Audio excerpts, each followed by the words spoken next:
You are listening to Making It in the Toy Industry, episode number 241.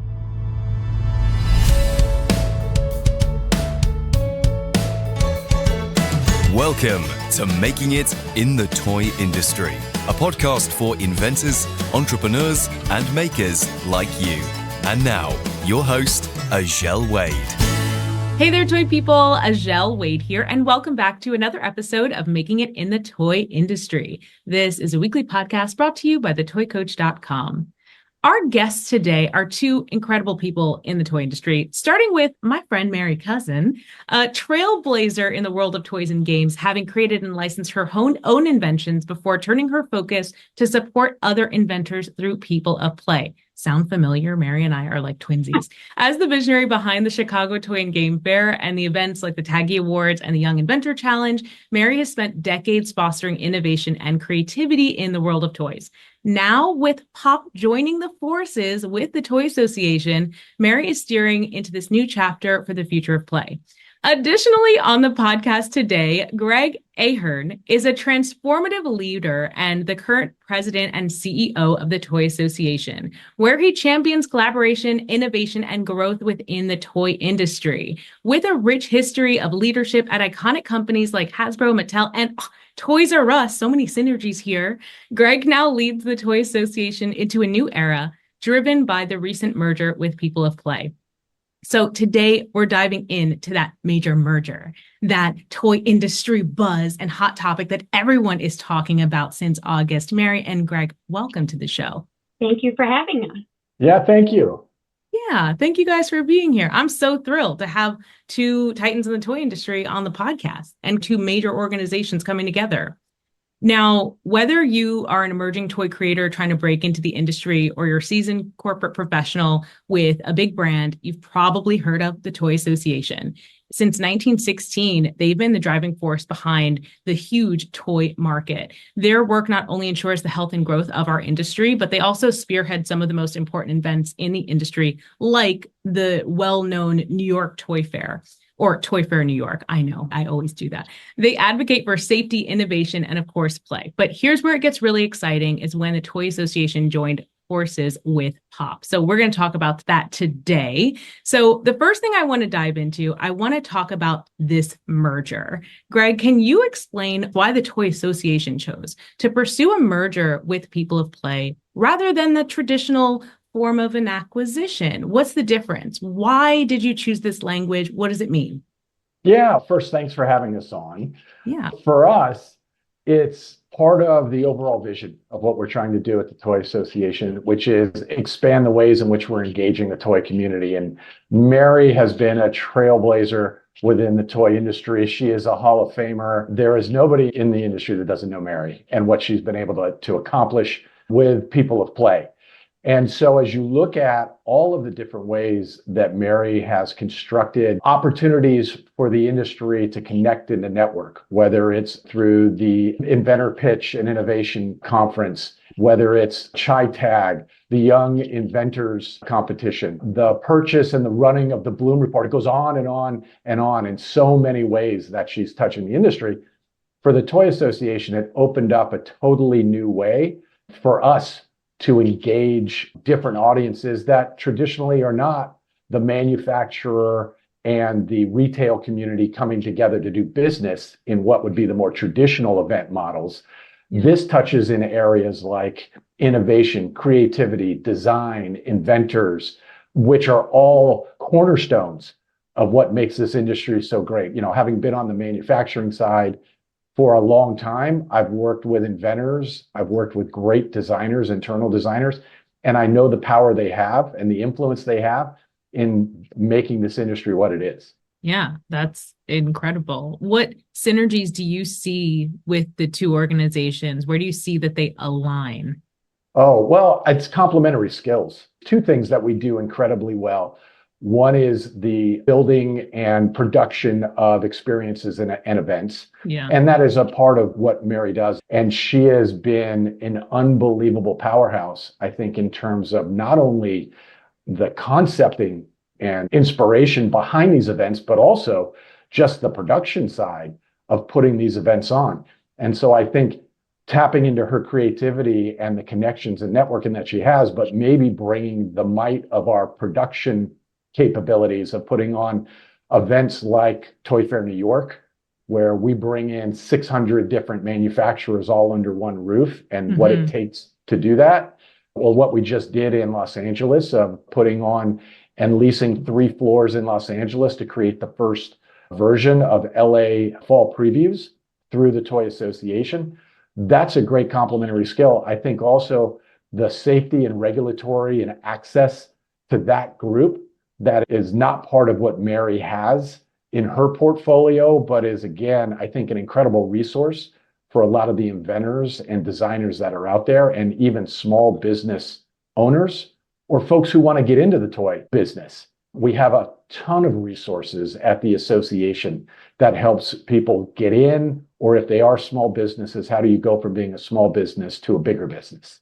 Yeah, no, that's fantastic. I think, Mary, you are so great at fostering community, and everybody knows you, but you position yourself not as the center, but as like the mother, like gathering everyone together, and then, having the Toy Association there to add more fire to the flames, or, I think there's an opportunity there. But Mary, I want to ask you, from your perspective, what made this merger feel like the right move for Pop rather than just continuing on your own independently, as you've been doing all these years?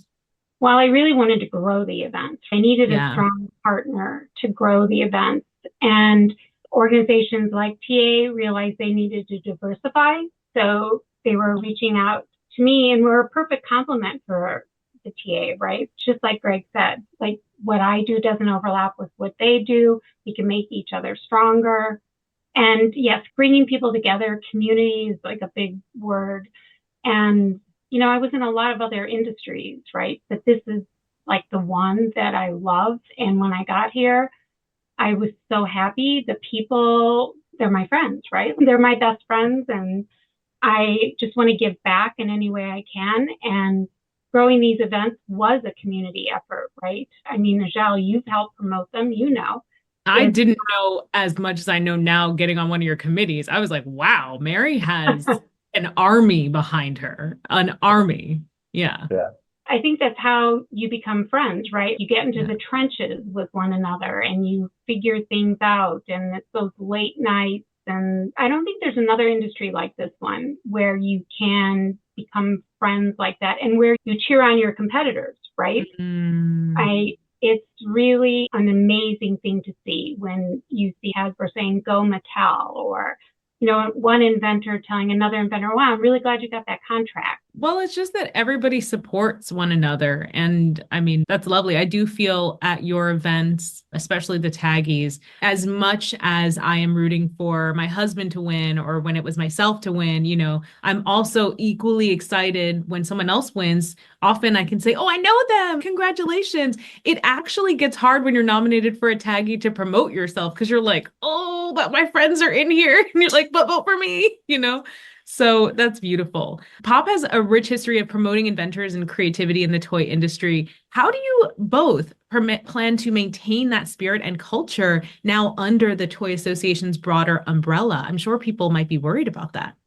Yeah. So it's so critically important. The analogy that I've used with people is, think of a hotel chain, think of like Hilton, and the number of brands that are underneath that corporate umbrella is they bring those brands in and they keep them to their core because they connect in a different way with consumers. And I think in working with Mary, it's very similar that she has a particular voice. She has a particular following. It's very grassroots. It's very neighborly. It's very welcoming. And I love the toy industry, and I'm now head of the Toy Association, but hey, we can be seen as, corporate. We can be seen as a little cold. And it's not who we are. People know me. We're a unifying force, and we want to have a better reputation in doing that. And I think working with Mary and allowing her to keep that personality is paramount to this relationship. But with that being said, is what can we bring to the party for Mary where it helps her accelerate the growth? It helps her realize the vision that she's had for ChiTAG and for People of Play and the Inventor Conference. And that's our shared vision. That's our shared goal. And it's not a one-year goal. This is not a, we did a deal in 2024, 2025 is going to be the realization of that. Mm-hmm. This is a long-term partnership where we've got a really strong vision, a shared vision of where we want it to go. And do you have a plan for how you will take feedback from the inventors as changes do come out? Because I'm sure some inventors may be nervous. Oh, we love Mary's events. We don't want them to change. How do we make sure that we express what we like or what we don't like about some of the changes to make sure that we keep the heart of pop? Is there going to be a way to communicate that? Yeah, I'll leave this one to Mary. I'll just say quickly, Mary obviously is incredibly open to feedback from this group. And we are as well. And so my email, my phone, my LinkedIn, everybody knows how to reach me. And the same thing with Mary. But the goal is this People of Play is Mary. And she is the head of People of Play, now just partnered and merged with the Toy Association. And so her vision and our vision need to meet up. And then we move from there and making sure that everybody that's been involved stays involved and has a voice in what's going on. That's great. Mary, do you have anything to add to that? Right. The whole board is coming out, right, to POP this year. The whole Toy Association board. Yeah. We'll be having our Toy Association and Toy Foundation board meetings as part of POP. So it's a great opportunity for inventors to ask the board questions, right? They'll be there at the Wednesday night mixer. They'll be there Thursday, Friday, Saturday. So it's a good chance to meet the senior staff of the Toy Association, both boards of, the board of directors of the TA and the foundation, and to really get to know them. I have a question. I know, Mary, you have a board, I think a less formal board for ChiTAG. Is that still intact? It is. Actually, we have two. Tim Walsh formed the Young Inventor Challenge advisory board last year. But we have our regular advisory board that's, I think 20 years now, over 20 years. And they're very active. I mean, you're on one of the committees. 2 days old, me joining a committee. Yes. I'm in there. That's our conference committee, and which it's really been a lot of fun, the conference committee. I saw the email chain that I wasn't in, but it looks great. I have to say, and this is to the credit of the TA for recognizing this. And now I can't believe we've been friends now, Mary, for 2 years, I think, and I didn't recognize this sooner, but being in that thread with your community, I was like, oh, this is what it's like to work with people. I was like, this is so nice. Everyone is so supportive. They have ideas. They're excited. And it made me think, oh, wow, look at the support that you can garner from people that want to help see through the ideas that you have. Like, I think that's a huge superpower to get people to rally like that. And the fact that the TA is going to tap into that with you they're so lucky. They are so lucky. I mean, really could not have done these events without people like that. There's just no way. Yeah, it's really incredible. You guys, Angus, and I don't know everybody's name on the committee. I just joined, but no, they're great. What are some immediate changes that we can expect from this merger? Are there any changes that will roll out in 2025, Greg? Wow, 2025, we're looking at 2024. So we're squarely focused on what's coming up and excited about this one. I would say one of the very fast things is just what Mary said, is the engagement and integration of toy industry leadership into this year's event, in what we're doing on the kickoff morning of having a toy industry leadership roundtable and bringing members of the Toy Association Board of Directors, Sharon Price-John, who is the CEO of Build-A-Bear, Ann Carahill, who is the head of toys at Amazon, Jeffrey Greenberg, who is the CEO of Just Play. We'll all be on a roundtable to kick off the morning at 9 a.m. on Thursday to talk about the role of creativity, the role of innovation and inventors within each of their businesses, but also talking about just innovation and where inspiration and creativity comes from for them within their companies. And there will be an opportunity for me as a moderator where folks who don't know me will get a chance to see me, talk with me after, and I'll be there for the full weekend. In just a very small, fast way, Mary and I came up with the idea of how do we get leadership within the toy industry that historically may not have been there to be there, but also be a part of the content for something like this. No, that's great. So we should have prefaced this. The People of Play, if you don't know, if you're new to the industry, this is the first episode, 10th episode. We're talking about the People of Play Innovation Conference. Happens every year First day is November 6th, 2024, ends November 9th. And Greg's talking about day one, Thursday, 9 a.m. roundtable with the members of the board of the Toy Association, which are all just key players in the industry. A few are my friends, some I don't know. But yeah, no, that's fantastic. But I mean, longer term, and Mary guides the vision. This is Mary's vision, and we're trying to be an accelerator and an amplifier in multiple ways. Size of event, people who are engaged in the event, sponsors who come to the event, number of people who attend. All of those things are things that we're just going to work on together. As you look at 2025, I think we look at it and just say bigger, better, and keep the vision going. So that's our perspective. No, I think that's true. And it'll lend credibility. I mean, Mary, you and I always talk about being an entrepreneur, and you're just hustling to get from day one to day two, and you're trying to build credibility while literally putting food on your own table and then making opportunities for other people. It's hard. So to have this association who is established and has that credibility to come in and say, this is a real thing, and we are going to put our arm behind it, that will make the rest of the industry perk up and take notice. Because even I've been surprised in the past 5 years ago, I'd say, when I'd mentioned ChiTAG and people would say, what is that? Like, how do you not know? But, more people know now, but even more will know with this merger. So I'd love to get into some playful questions for you both. I love to ask this question. It's about the toy industry and something that surprised you about it. So Mary, please finish the sentence for me. The thing that surprised me most about the toy industry was that they're actually professional inventors. I had no idea that was a thing when I got into the toy industry, that you could actually make a living inventing. I thought it was the coolest thing ever. So remember talking to Jeffrey Breslow at New York Toy Fair, like for a long time, and not knowing he was a professional inventor. Like I had this booth, Discover Games, a bunch of new inventors. And then he left, and then someone from Hasbro walked up and they said, how do you know Jeff Breslow? And I thought, who? Like, I thought he was a new inventor. I had no idea he had invented ants in the pants and got, all the things that he had. And it was just the coolest, moment of Kensho, right? Like where you learn something that is just mind blowing. It changed my life for sure. Wow. And Greg, please finish the same sentence. The thing that surprised me most about the toy industry was?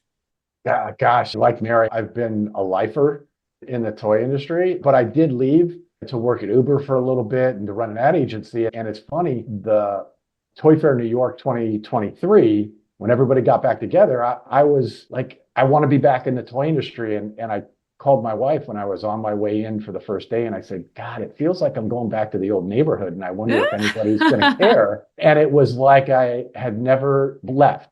And I think the thing that surprised me the most is how caring and open and warm people are within this industry. And having been in other industries, it's not like that. Oh, wow. It's really not. That there is something special about the people within this industry. I think it has to do with the types of products we make, and that it's about fun and joy and play, and it's about children, and there's a childlike nature you have to be good at this. And I do believe what Mary says, it's a very collaborative, collegial environment. It's not the norm. I'll just tell this to everybody in the toy business. Don't leave this industry, because it's not like this. It is not like this everywhere else. And that's what surprised me. It's the best. It is the best. It's the best industry out there. There's nothing like it. Oh, man. So it's so funny that you say that, because Jeffrey Breslow did this article on thepeopleofplay.com saying nobody ever really leaves the toy business when he was announcing another game. That's so funny. So Mary, what toy or game absolutely blew your mind when you were a kid? The Easy Bake Oven. Oh, really? I love that. And that little printing press thing with the little rubber letters. I used to make up newsletters, so it's kind of funny that I worked sculpting cakes at one point, as a side hustle, and then also now I do the Boom Report, right? Like another newsletter. So those two playthings were key in my life. That gives me chills. That's the impact of the product that we're all making, right? You literally could define a child's future. True. Greg, what toy or game absolutely blew your mind when you were a kid? God, there's just the ones that I loved when I was a kid. There is nothing like riding around the neighborhood in your big wheel And the one that had the handbrake on it. So when you really got going and you pulled that handbrake, lurched forward. Couple of spins and you're off to the races again. That was fantastic. Oh, wow. And then classic Nerf football. I tell people this all the time. There was nothing like being a kid, but you knew it was a Nerf football just by the way it was wrapped, because there's no way you can wrap it.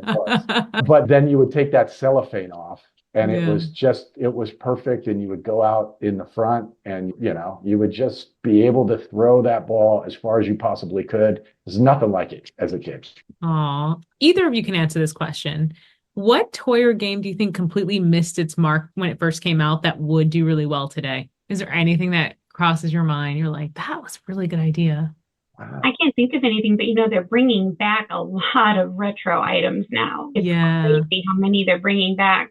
Yeah. So I think maybe they're getting a second chance now. Mm-hmm. Yeah, that's a good way to say it. There are a lot of classic toys that are even bigger the second time around when they come back out. Glowworms should be coming back. I feel like a lot of people call out glowworms when I ask them what their favorite toy or toy blew their mind as a kid. There's one by Moose. I think it's called Gujitsu. I mean, it's a second imagination of Stretch Armstrong. Stretch was awesome in his day from Top Toys. I mean, he was fantastic. When I saw that toy, I looked at it and I said, I know where it comes from, because people have been in the toy industry for a long time. What's old is new again. It just gets a different imagination, a different feel to it, and updates it. And kids get to experience almost the same play pattern again, right? Yeah. It's exactly the same play. Yeah. I don't know. I really loved my Skip It, and I feel like it didn't really, it wasn't as big as it should have been. So maybe that should come back. That was pretty big. Let's shift gears and talk about one of the most exciting and anticipated events in the toy and game industry, ChiTAG and Pop Week. We've talked about it before on this podcast. For over 20 years, the Chicago Toy and Game Fair has been the ultimate gathering place for toy creators, innovators, industry professionals, and the public, attracting people who are seasoned inventors and people who just love to play. Pop Week, being the People of Play conference, is the premier event for inventors to pitch their ideas to toy companies, connect with industry players, go to the taggies, dance on the dance floor, great times. And now those two events, since I think last year, Mary, you combine them into 1 week. They used to be kind of scattered through November. Now it's 1 week and a half. This is the first ChiTAG since the August merger with the Toy Association. And while there haven't been major changes, we have done things like, we're going to have a panel on the day one. Is there anything else we can look out for at ChiTAG, at Pop Week, that has changed since the merger? We will be displaying the Toady finalists. Actually, right when you walk into the fair, you'll see the Toady finalists. They're actually in my front hall right now. Oh, nice. I can't really, divulge any finalists at this time, but yeah, they're all in my front hall. You should see it. So it's going to be the debut of the finalists at ChiTAG?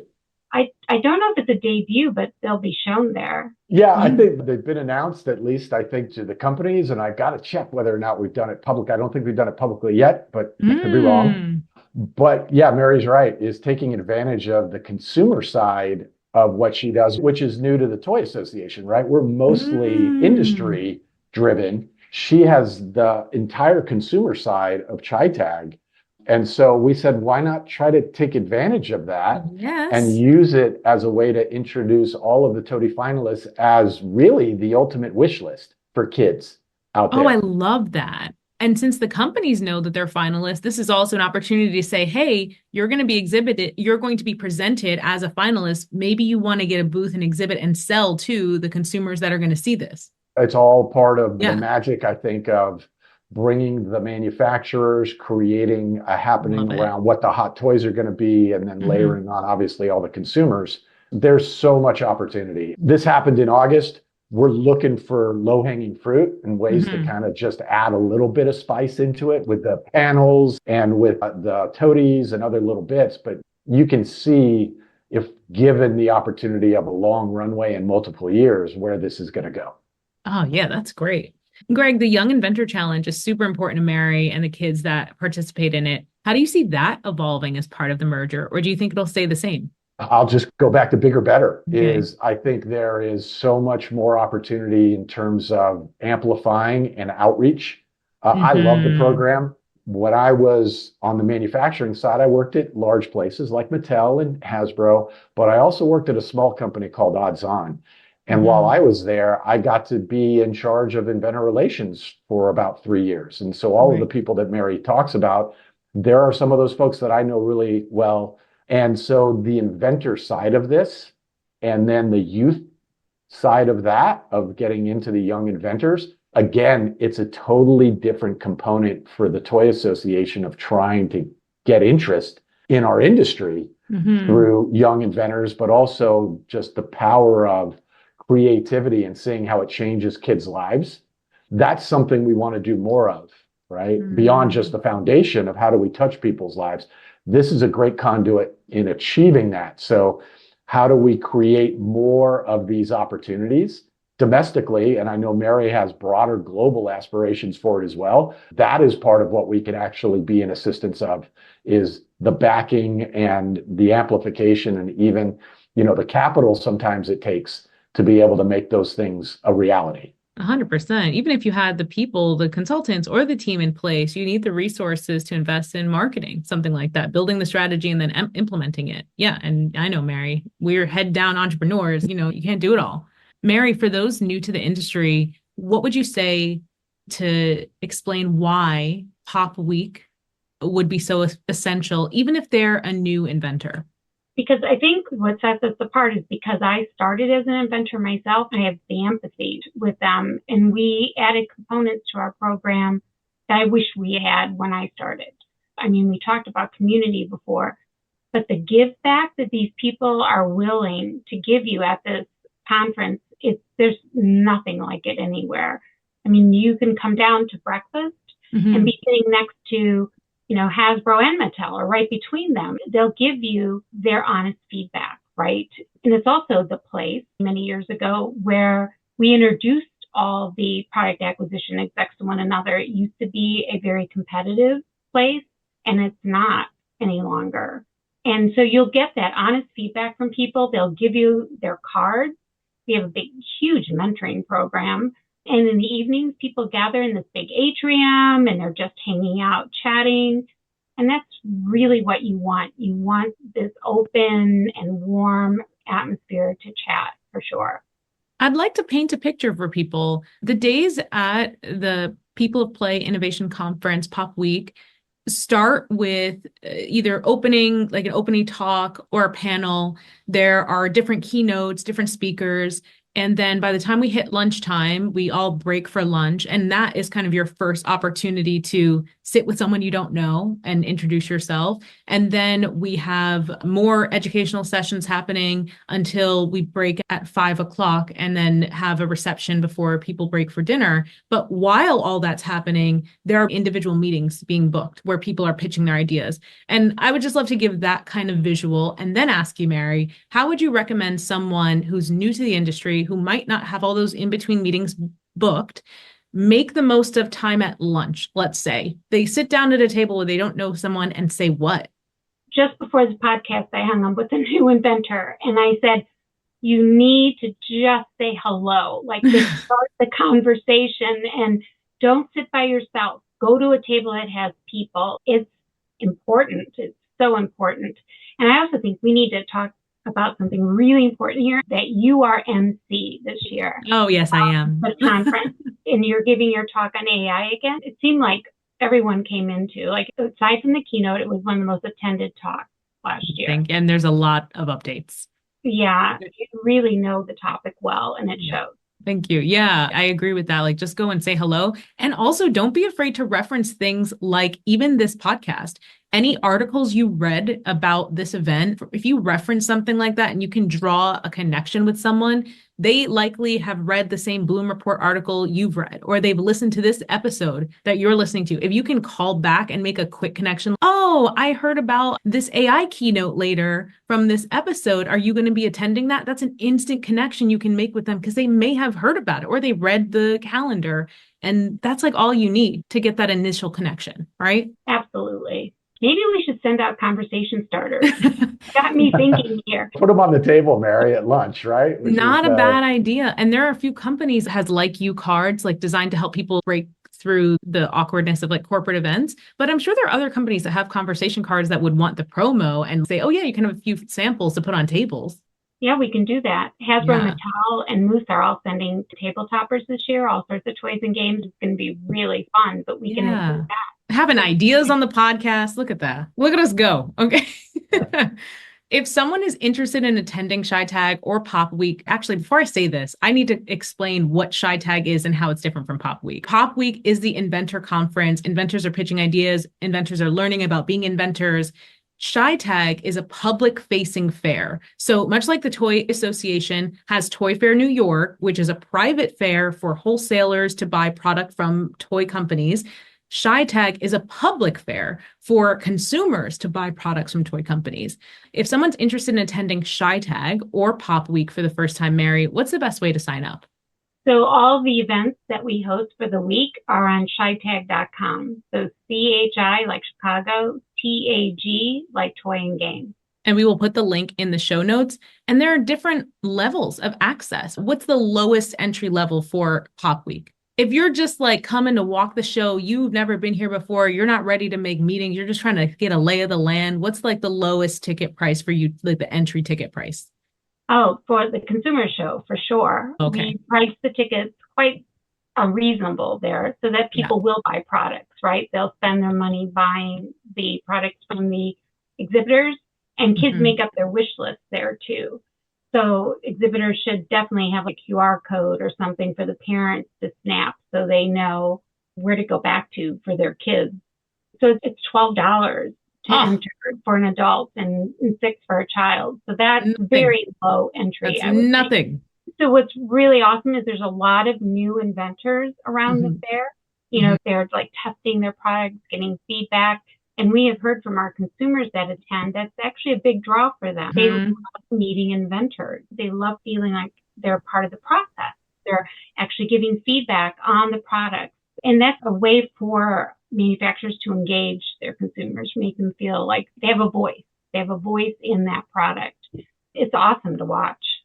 Yeah, so Pop Week is from the 6th to the 10th, as we said earlier. It includes the Inventor Pitch Conference, the TAGI Award Show, ChiTAG, Young Inventor Challenge, and you can choose which of those events you want to go to, or you can go to all of them like most toy industry pros do. But if you're thinking, and I have people come to me all the time saying, Azhelle, this year's not the best year, I don't know. Listen, if you could make just the toy and game fair work, at least go for the toy and game fair. That's from the 9th to the 10th. Walk in, get a lay of the land, talk to people, because the inventors that go to the Inventor Pitch and Innovation Conference, some of them stay for one day of the fair, just kind of walk around and schmooze. Most of them leave at the end of the pitch conference, but some of them do stick around for that fair. And then a lot of the industry executives stick around because they have booths at that fair. So for them, they're there the whole week. So there's still an opportunity to meet people, get a lay of the land, and see if it's the right event for you to invest in as an inventor the following year.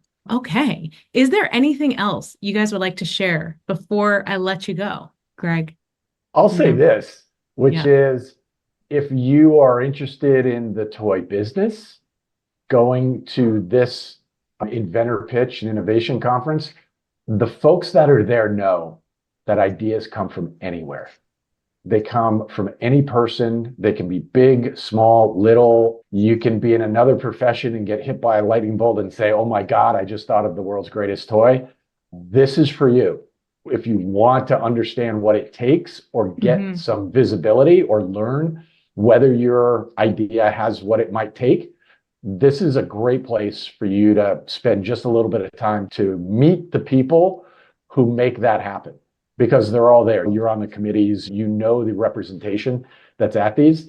Yeah. Mary's point is exactly right. You can go to lunch and you can be sitting next to the head of inventor relations for Hasbro. You may not know it. And if you just open to introducing yourself and putting yourself out there, they want to meet everybody. They know ideas come from everywhere. It's incredible. And I remember when I gave the AI talk, for example, Rob Furr, he heard that talk and he loved it. And I was like, Rob, like my talk. I didn't know he was going to come into the room. The people in that room are stress inducing because they're so big. Most of the biggest brands were brought in by outside inventors. You know, you think about Jenga, Bop It, Twister, Nerf, Uno, Phase 10. Super Soaker, Koosh. They go on and on. Spin Pop.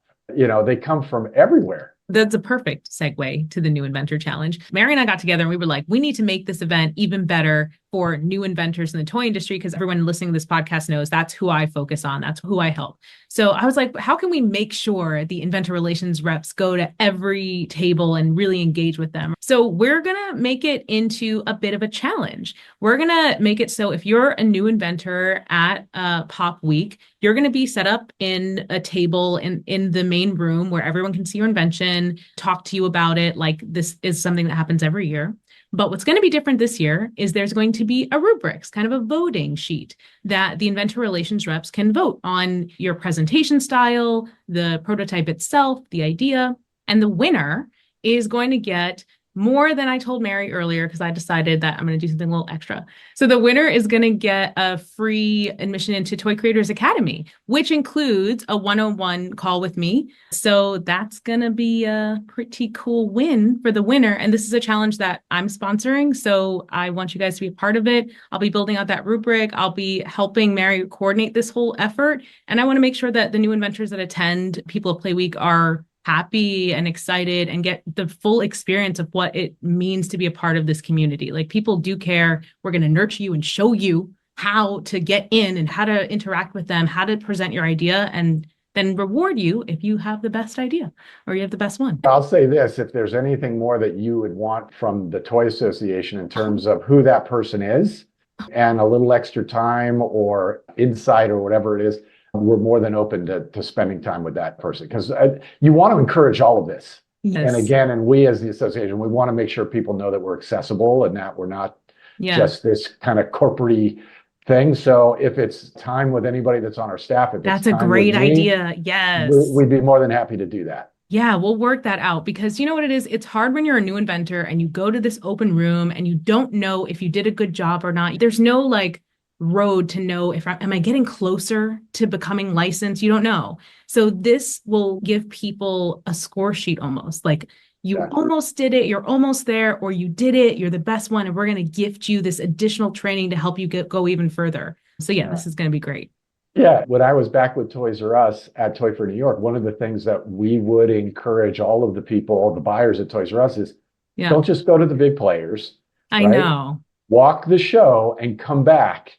And we almost had the same kind of competition.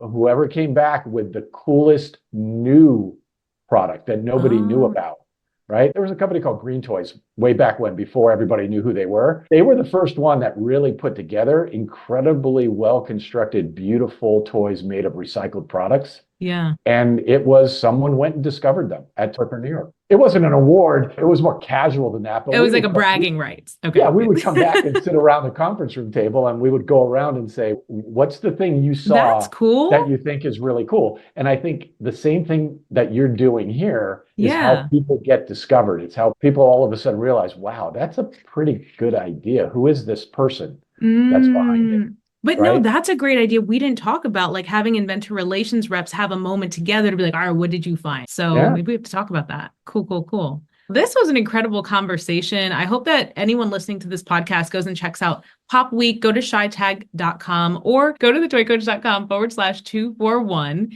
and scroll down to the mentioned in this episode section to get the links from today's episode. If you love this podcast and you haven't already left a review, what are you waiting for? Your reviews keep me an amazing guest like our guest today coming back week after week. And every time a new review comes in, I get a huge smile on my face. As always, thank you so much for spending this time with us today. We know your time is valuable and that there are a ton of podcasts out there. It truly means the world to me that you tune into this one. Until next week, I'll see you later, toy people. Bye. Thanks for listening to the Making It in the Toy Industry podcast with Azhelle Wade. Head over to thetoycoach.com for more information, tips, and advice.